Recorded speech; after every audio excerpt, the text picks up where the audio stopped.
we're going to make a rose similar to this, but using a slightly smaller glass, because I made this in one of my shorts, which I'll link the video down below. It's lovely and it's beautiful, but it's a little bit too large, so I'm going to try and replicate it with a slightly smaller glass and some smaller circles. Now these are recycled books pages. I have paint washed them with red paint and water, so just acrylic paint there. You can use whatever you want. You can use napkins, you can use newspapers, you can use recycled paper, coloured paper. I just wanted red ones for a Valentine's rose that I'm making. I have more drying over there because I want to make a couple of these. So you take your first petal and you just place it round the rim of the glass like that. Now this first row, it may pop about a little bit, it may move. Then you get your hot glue and you're in a small bead along half of the petal. Then you take another one and you secure that on top of the glue, overlapping half the petal.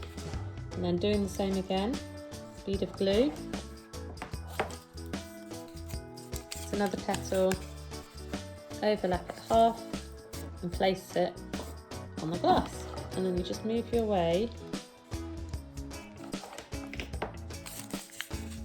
around the glass, doing half a petal at a time. Once you've done the first row of these petals, it doesn't move about so much, so it becomes a little bit easier to manage it. So I'm coming on to the last half one that I need to apply now. There we go. And that reaches up here, and then we can put across here a whole bead of glue, and I will put a whole petal on top of that. And there we go, we have our first row of petals on the glass. My hot glue's using strings today. As you can see inside, it's just starting to form the inside of the petal, the flower, sorry. So that's the first row. And now we just repeat those steps, but what I like to try and do is where you have the dips of each of the petals here.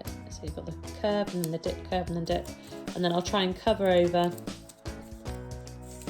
So try and sort of stage the flowers, step them bit by bit around the flower, because then you get a nice effect, sort of a proper petal effect, rather than it's just the same shape throughout the flower. Okay, and you just work your way around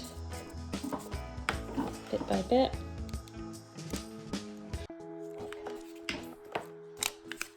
And I've got where I did a water wash of these petals, I have a combination of different colours of strengths of reds. So some are very red, some are just sort of a hint of red, which is quite nice. It'll give it a nice effect. Once the rose is done, give it a nice patina. That one is a lot redder than the other petals. Now I've seen some comments on my short of this rose here, that this is an old, well-known trick to do, how to make petals, and people have done it for years, which is brilliant. I love that something that seems so obvious and something that is part of somebody's childhood to somebody else, and somebody else is rediscovering it, you know, or discovering it for the first time, then that's brilliant. I love that old ideas can keep recycling around and coming up new to other people and just keeping it alive, and the knowledge of how to do different crafts and tricks alive. Now these are all red because being Valentine's Day today. Happy Valentine's Day to everybody who is watching this video. It's probably after Valentine's Day maybe when you watch, but I hope you had a lovely day. But I was thinking I might do some more for Mother's Day coming up. For those that are abroad, it may not be your Mother's Day coming up. I believe you have different days for Mother's Day than we do here in the UK. But our Mother's Day is in March, in a couple of weeks actually. So sort of usually early to mid-March. So I'm thinking I might do a couple of different colour variations, maybe a nice spring kind of colour bouquet here, because with spring coming here in the UK, it actually feels quite like spring, which is probably a surprise to anybody who thinks they know about the UK weather. It's not normally all that nice, and it can be quite damp and wet. But yeah, it's actually not too bad today. So what I'm keeping an eye on here is I don't want the petals to come too high up the side here. I'll show you what I mean here. This one I made earlier wasn't quite right. So the petals, the depth of the flower is too much. So I'm trying to keep it more of a traditional flower depth. So I'm keeping an eye on that to make sure it doesn't step down the flower. With this one, where would that have been? That would have been there. You can see how high the flower went after this. I don't want that. So I'm going to try and step this one in a little bit now. So instead of being halfway,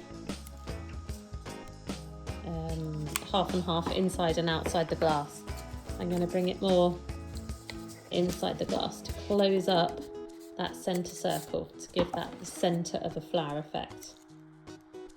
So I'm going to work my way around, and each of these petals are going to be a little bit more closing up that gap now.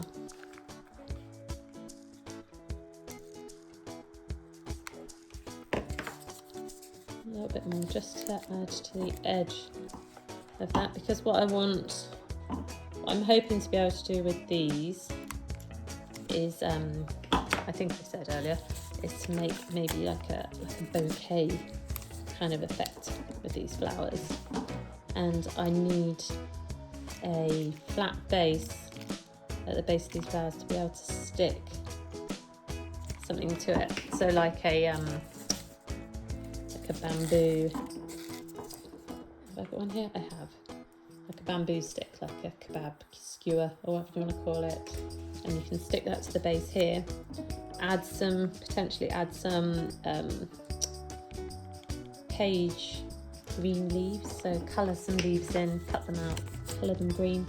I'm not quite sure yet. I'm playing it a little bit by ear, as you can tell, because I'm still umming and ahhing about what the right thing to do it and how to do it is. But that's my thoughts at the moment, what I'm going to do with these. So there we go. I think that's probably my last one. And as you can see, we've covered up the base there. It's created a nice effect inside, and the flower isn't too big. So now what we do, I've got quite a lot of glue strings on here. My glue gun, maybe it's not quite hot enough. Just gently hold your flower and just twist it a little bit, because you want to, it's just got a little bit stuck, you don't want to pull it off. There we go, and release it out. Now you saw all those strings come off my rose there. But yeah, there we go. There is a little rose ready for a little bouquet. You can see a lot smaller than that large one I made on my short, which is brilliant. It's just ideal for what I want to do. And I don't have too many petals. I have all these left, and I probably have the same amount again that's here over there. So what I'll do now is I'll make another one, and I'll count up how many petals I use in it to make something similar to this, and I'll add that to the video. So you know roughly how many you'll need. It all depends on the size of the glass and the size of the petals and how thick you want your rose. But yeah, so that is a little red recycled book rose. I'll put that up there, and I will now make another one, and I'll put the number at the end of the video.